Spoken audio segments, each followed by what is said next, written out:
My girlfriend yelled in front of everyone. "You'll never be good enough for me." I smiled and said softly, "Maybe you're right." Then I turned around, got in my car, and drove away without looking back. Hours later, one of her friends texted me. "You know what she said after you left?" I typed back, "What?" Her reply came a few seconds later. And that one sentence shook my entire world. Dear friends, please subscribe to my channel. It's very important for my encouragement. Thank you. I'm 29, and until 3 weeks ago, I thought I had my life figured out. I had been with my girlfriend for 4 years. We met at a mutual friend's birthday party, hit it off immediately, and within 6 months, we were living together. She worked in marketing for a tech startup, always ambitious, always climbing. I respected that about her. I thought we were building something real. The night it all fell apart was supposed to be a celebration. Her company had just closed a major deal, and she wanted to throw a party at our apartment. I spent the entire day cleaning, setting up, making sure everything was perfect. About 30 people showed up, her coworkers, some friends, a few people I didn't know. I was in the kitchen refilling ice when I heard her voice cut through the music. Honestly, I don't know why I'm still with him. I froze. She was talking to 3 of her coworkers near the balcony. I could see them through the doorway, drinks in hand, laughing. One of them said, "Come on, he seems nice." She laughed. It wasn't a kind laugh. Nice doesn't pay for a lifestyle. Nice doesn't get you into the rooms that matter. I need someone who matches my energy, you know? Someone who's going places. I stood there holding a bag of ice, feeling it melt against my palms. Then she saw me. Our eyes locked for maybe 2 seconds. She didn't look embarrassed. She looked annoyed that I'd heard. I walked over calmly, set the ice down on the table next to them, and she said it, loud enough for everyone nearby to hear. "You'll never be good enough for me." The conversations around us died. People were staring. I could feel every eye in the room on us. My chest felt tight, but I wasn't going to give her the satisfaction of seeing me break. I smiled. Not a happy smile, just something to keep my face from showing what I really felt. "Maybe you're right," I said softly. Then I grabbed my keys from the counter, walked out the door, got in my car, and drove. I didn't know where I was going. I just drove for hours, windows down, music off, trying to process what had just happened. Around midnight, I checked into a budget hotel near the airport. I turned off my phone and stared at the ceiling until I finally fell asleep around 4 a.m. When I woke up the next morning, my phone had 47 missed calls and over 100 texts. Most were from her. A few were from friends who'd been at the party. I ignored all of them except one.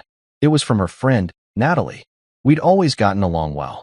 She was one of the few people in her circle who treated me like a person, not an accessory. Her text said, "Hey, I know you probably don't want to talk to anyone right now, but I think you should know something. Can I call you?" I texted back, "Not ready to talk. Just text me whatever it is." 3 dots appeared, then disappeared, then appeared again. Finally, her message came through. "You know what she said after you left?" I felt my stomach drop. I typed back, "What?" Her reply came a few seconds later. She said, "Good. Now I don't have to break up with him before the trip to Monaco. Brandon's going to be so much easier to deal with." I read it 3 times. Brandon, her boss, the guy she'd been working late nights with for the past 6 months. The guy she said was just a mentor. The guy who, apparently, was taking her to Monaco. I sat on the edge of that hotel bed for 20 minutes, just staring at my phone. Then I did something I'm not proud of, but I'm not sorry for either. I logged into our shared cloud account, the one we used for photos and documents. She never changed the password. I found a folder titled Work Trips. Inside were dozens of photos. Her and Brandon in Miami. Her and Brandon in New York. Her and Brandon in what looked like a very expensive hotel room. Champagne glasses on the nightstand, his arm around her waist. The timestamps went back 9 months. Update 1: I didn't go back to the apartment for 3 days.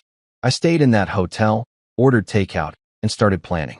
I wasn't interested in revenge in the dramatic sense. I just wanted to make sure I came out of this without getting destroyed financially or emotionally. First, I called a lawyer. Our apartment was in both our names, but I'd been paying 70% of the rent for the past 2 years because she was investing in her career. The furniture, the TV, the expensive espresso machine she insisted we needed, I'd paid for most of it. The lawyer told me to document everything. So I did. I went through bank statements, credit card records, receipts. I made spreadsheets. I took screenshots of texts where she'd asked me to cover her half of rent.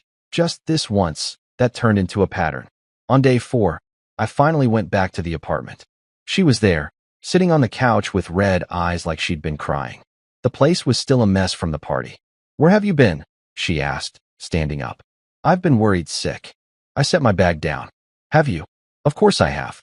You just left without saying anything. You told 30 people I wasn't good enough for you," I said. My voice was calm. Too calm. "What exactly did you want me to say?" She bit her lip.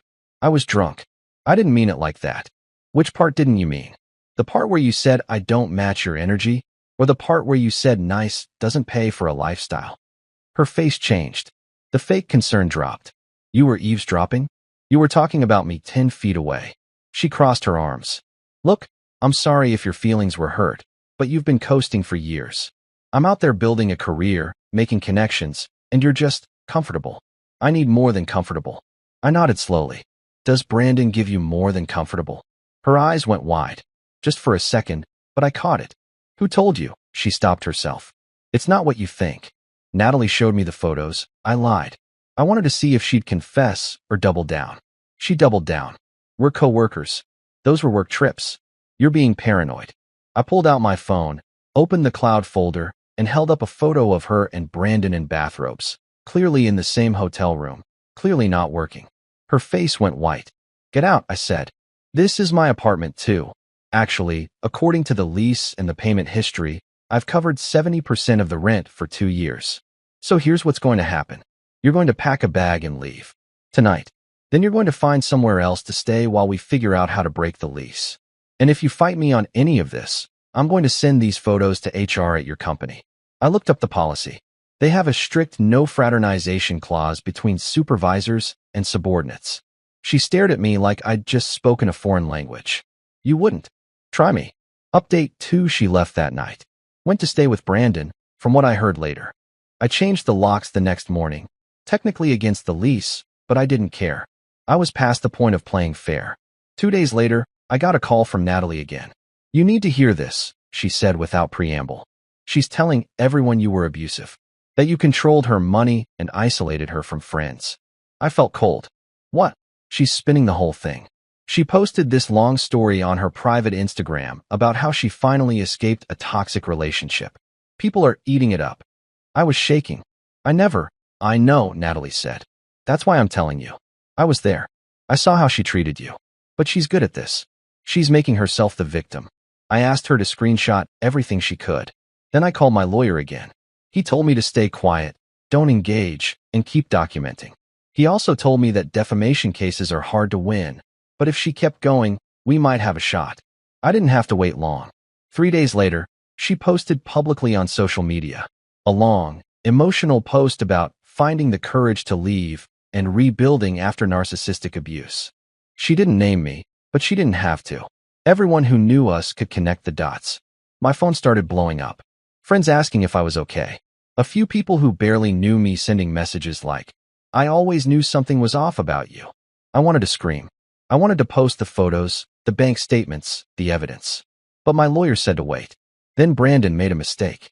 He commented on her post.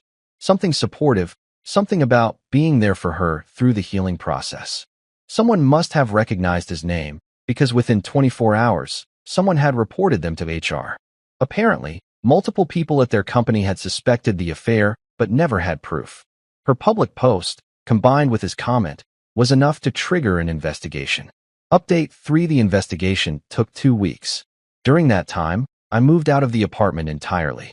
Broke the lease, paid the penalty, found a smaller place across town. I didn't care about the money anymore. I just wanted distance. Natalie kept me updated.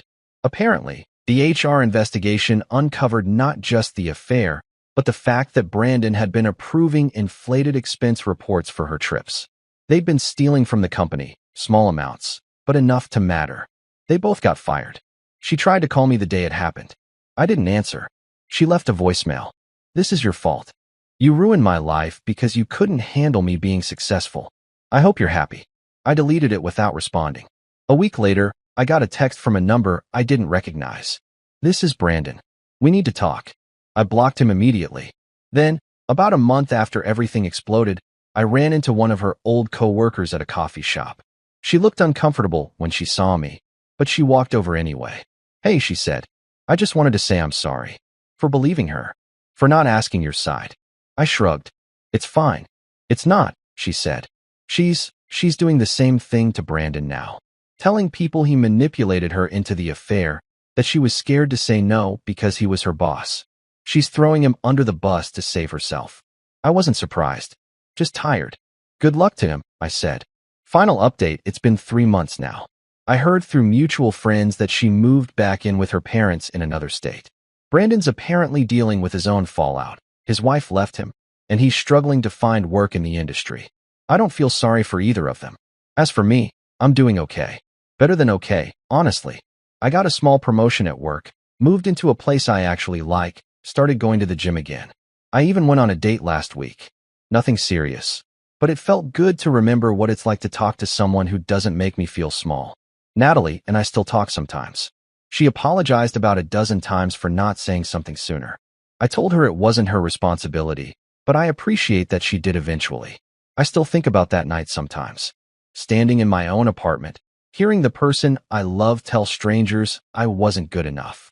The weird thing is, she was right in a way. I wasn't good enough for her.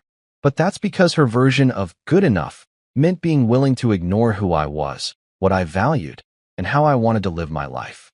I'm good enough for me now. That's what matters.